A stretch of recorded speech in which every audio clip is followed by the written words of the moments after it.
नाजरीन, वाक़या करबला एक ऐसी दुख भरी दास्तान है जिसे सुनकर इंसान की आंख अश्कबार हो जाती है। अल्लाह ताला ने कातलीन इमाम हुसैन के लिए दर्दनाक अजाब तैयार कर रखा है, लेकिन ऐसा कैसे हो सकता है कि इन जालिमों को दुनिया में सज़ा ना मिलती।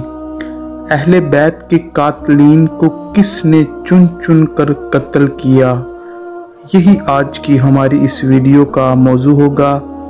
वीडियो में आगे बढ़ने से पहले आपसे दरख्वास्त है कि आप हमारे चैनल डिस्कवर द नॉलेज को सब्सक्राइब कर दें, ताकि जब भी हम कोई नई वीडियो अपलोड करें तो उसका नोटिफिकेशन आप तक पहुंच सके। नाजरीन, खलीफा अब्दुल मलिक बिन मरवान के दौर में कूफा पर मुख्तार सक़फ़ी की हुकूमत कायम हो गई। मुख्तार सक़फ़ी ने हुकूमत संभालने के बाद सबसे पहले हुक्म दिया कि जिसने मेरे आका मौला इमाम हुसैन अलैहिस्सलाम का कत्ल किया है, जो शख्स मैदान करबला में मौजूद है, मुझे हर उस शख्स का नाम और पता बताया जाए। जब मुख्तार सक़फ़ी को इनके नाम और पता बता दिए तो उन्होंने एक एक करके सबको कत्ल करना शुरू कर दिया। सबसे पहले यजीदी फौज के सिपा सलार उमर बिन साद को मुख्तार सक़फ़ी के सामने पेश किया गया। उमर बिन साद को देखकर मुख्तार सक़फ़ी की आंखों में खून उतर आया। उसने कहा, ऐ बदबख्त इंसान, अब मैं तुझे क्या सजा दूं जिससे मेरे और उम्मत मुसलमा की आग ठंडी हो सके। तो उमर बिन साद ने कहा, मैं बेकसूर हूँ, मुझे यजीद का हुक्म था, मुझे माफ कर दो। मुख्तार इसकी गुफ्तगू सुनकर और भी भड़क उठे।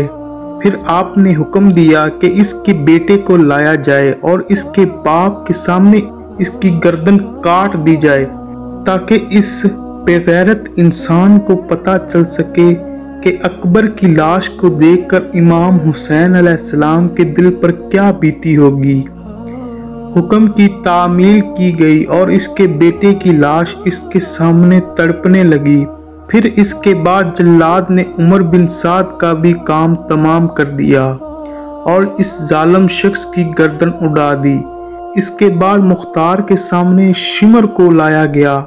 शिमर को देख के मुख्तार सक़फ़ी ने कहा, तू ही वो बगैरत इंसान है जिसने इमाम हुसैन अलैहिस्सलाम के सीने पर चढ़कर उनकी गर्दन पर खंजर चलाया। तो आगे से शिमर कहने लगा, मुझे उमर बिन साद का हुक्म था। मुख्तार ने इस जालिम का सर भी कटवा दिया और इस जालिम को भी वासले जहन्नम किया। उसके बाद मुख्तार ने हुर्मिला को बुलाया और इससे कहा, क्या तू ही वो बदबख्त इंसान है जिसने इमाम हुसैन अलैहिस्सलाम की झोली में मौजूद असगर के गले में तीर चलाया था। मुख्तार सक़फ़ी ने अपने फौजियों को हुक्म दिया कि इसको एक जानिब खड़ा कर इस पर तब तक तीर चलाए जाएं जब तक ये वासले जहन्नम ना हो जाए। फिर आखिर उसको आखिरी तीर उसके गले में जा लगा, जिससे वो जालिम वासले जहन्नम हो गया। हुर्मिला की लाश अभी तड़प ही रही थी कि खोली को लाया गया। खोली को देखकर मुख्तार सक़फ़ी का खून खौल उठा। वो गरज कर बोले, तू ही वो संग दिल इंसान है जिसने इमाम पाक के सीने पर परछा मारा और बाद में नवासा रसूल का सरे अक़दस नेज़े पर चढ़ाकर इसी कूफा में इब्ने ज़ियाद के पास लाया था। फिर इस जालिम के पहले दोनों बाजू काटे गए, फिर पांव और इसके सीने में बर्छा मारा गया और इसका सर काट कर नेज़े पर चढ़ाकर मुख्तार के सामने पेश किया गया। इसको भी वासले जहन्नम करने के बाद मुख्तार ने मालिक अश्तर को हुक्म दिया, एक भारी फौज के साथ इब्ने ज़ियाद पर हमला किया जाए। इसको जिंदा या मुर्दा मेरे सामने पेश किया जाए। फिर इसका सर भी काट कर मुख्तार सक़फ़ी के पास लाया गया। इसके बाद मुख्तार ने हुक्म दिया कि जो भी करबला में जालिमीन के साथ था, जो भी इमाम हुसैन अलैहिस्सलाम और तमाम अहले बैत के कत्ल में शामिल था, हर उस शख्स को कत्ल किया जाए। इस तरह एक एक कर तमाम जालिमों को मुख्तार सक्फी ने वासिले जहन्नम किया और अहले बैत का बदला उतारा। इसी उम्मीद के साथ इजाज़त चाहूँगा कि आपको हमारी ये वीडियो पसंद आई होगी। मिलते हैं जल्द एक नई तारीखी और मालूमाती वीडियो में। तब तक के लिए अल्लाह हाफिज़।